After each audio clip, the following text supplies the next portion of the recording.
l'Huracan, la nouvelle Lamborghini. Steve Gerda, un champion olympique en visite. Citroën sort des sentiers battus avec la C4 Cactus. Les légendes des 24 heures du Mans sont au salon.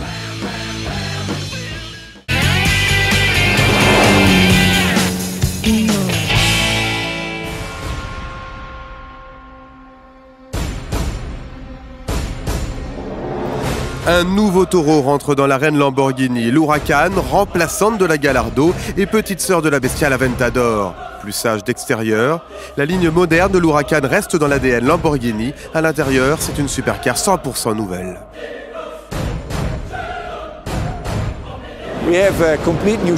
Nous avons un châssis complètement nouveau qui est un châssis hybride plus léger et plus rigide que le précédent. C'est un mélange entre carbone et aluminium. Le moteur est aussi totalement nouveau. C'est un V10 5 litres 2 de 610 chevaux avec une transmission à double embrayage qui apporte un réel confort de conduite.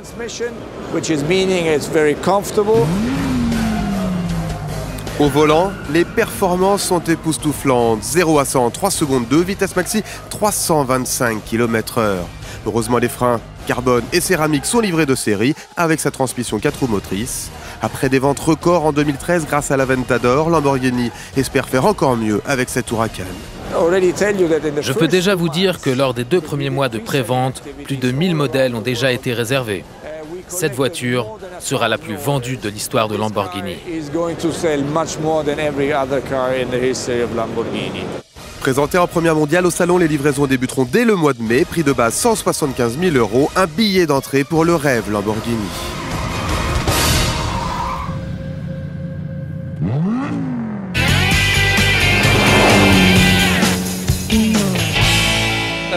Bonjour, je suis Steve Gerda, j'ai 31 ans, en direct du salon à Genève.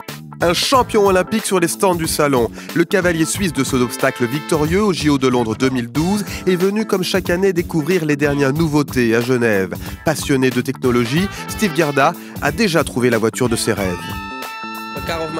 La voiture de mes rêves, c'est la Honda NSX qui sortira l'année prochaine. Et je m'en réjouis beaucoup.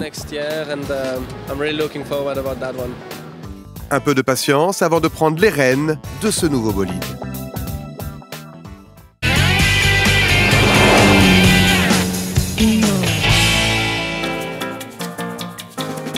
Citroën pique notre curiosité avec cette inclassable C4 Cactus, présentée à Genève. Observez-la bien, elle est la genèse de la nouvelle identité de la marque au chevron.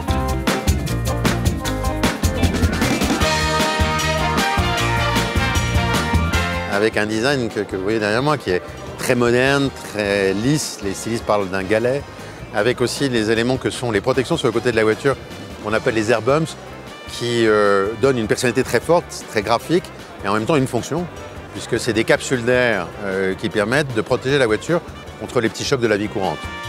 La Cactus revendique sa nature familiale. 4 vraies places, 4 portes, 4,16 m de long. À l'intérieur, Citroën chasse le superflu et surprend.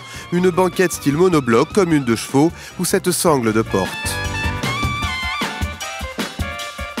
On va sur ce qui apporte vraiment de la valeur pour les clients en utilisant la technologie de façon astucieuse, intelligente. C'est par exemple le fait d'avoir mis l'airbag passager dans la traverse de pavillon qui permet d'avoir cette planche de bord, vous voyez, très dégagée, qui a beaucoup d'espace. Et puis une très grande boîte à gants qui s'ouvre par le haut, et ça on ne trouve plus ça sur aucune voiture. Normalement il faut ouvrir une boîte à gants en bas et tout tombe. Et c'est une vision assez, je dirais, conviviale et sympathique de l'automobile, cette voiture.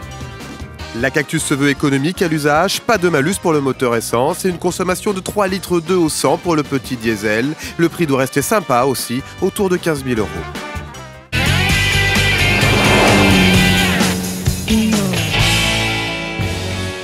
Succès pour l'exposition 24 heures du Mans dans la halle 3 du salon. 20 voitures, de la première victorieuse à la dernière Audi, pour retracer 100 ans d'histoire. Je trouve très intéressant de voir ces vieilles voitures qui ont fait la légende du Mans. Les pilotes qui les conduisaient sont pour moi des héros.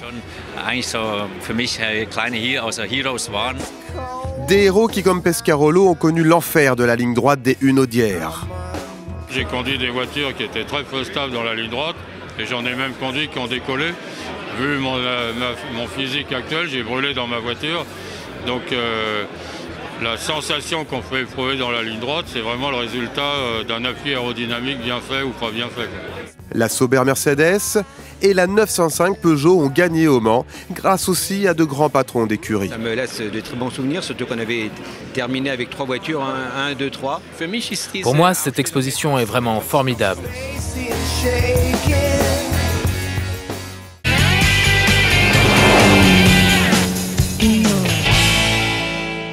Quelle est votre voiture de rêve? Un grand sondage est lancé, rendez-vous sur notre page Facebook. Cliquez sur l'album Première de rêve et votez pour vos voitures coup de cœur du salon.